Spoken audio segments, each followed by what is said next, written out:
let's get you this big breaking news that is coming in. The Indian Army has defused a Pakistani missile. Remember, there has been failed attempt by Pakistan to target India. Look at this absolutely stunning visual where a missile has been defused by the Indian Army.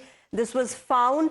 It was clearly an active missile being defused. These, ladies and gentlemen, are proofs of Pakistan's failure. The way these missiles and their debris have been found across several locations, specifically in Punjab. This one's from Punjab. There, you see, just look at this. Right now, in a few seconds, there you go.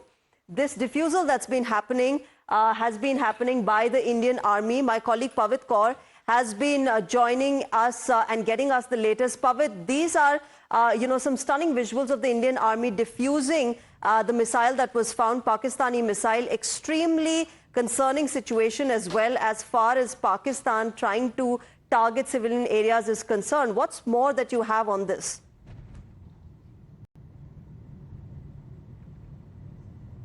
Exactly as you rightly mentioned, that it's a very critical situation because Pakistan is regularly targeting the civilian areas.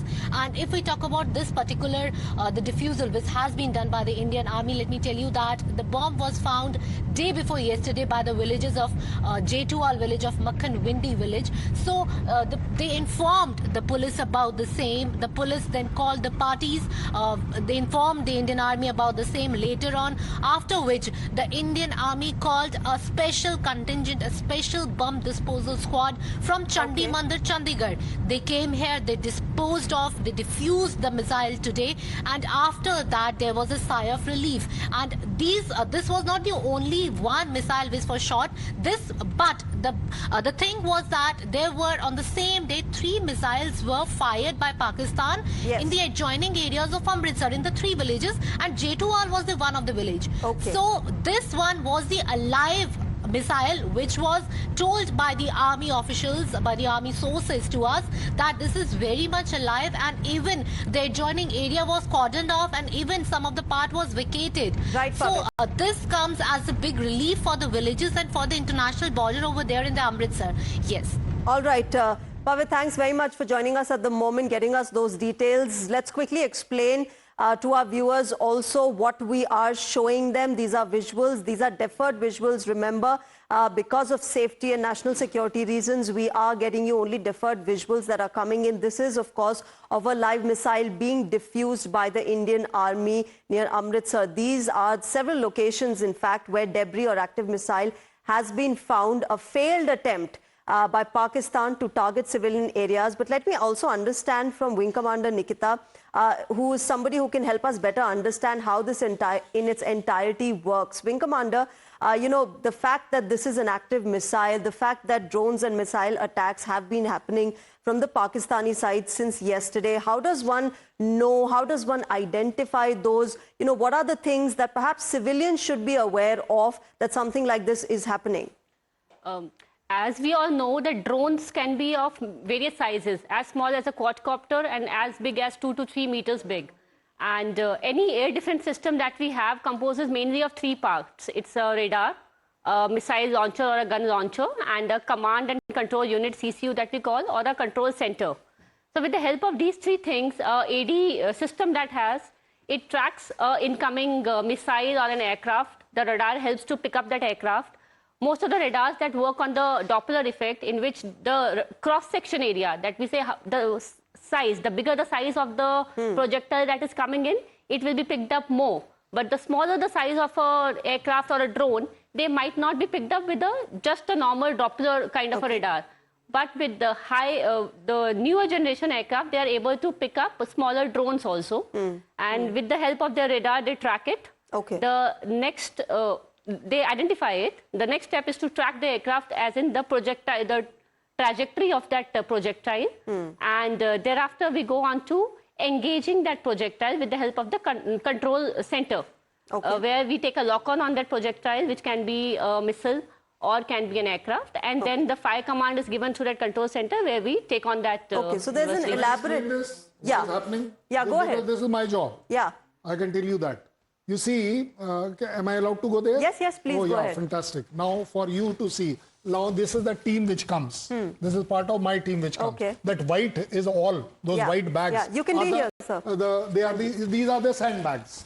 These are the sandbags which we place all around that. Why? Allow me to correct us that it is not diffusing. Now this is called as local destruction. Okay. What we do is when we find that there is a missile which is there, or even a round, a bigger round, artillery round, whatever round, what we do is that we don't touch it. We always destroy it. And this is destroyed basically for the local protection of the people, that they may not venture out there.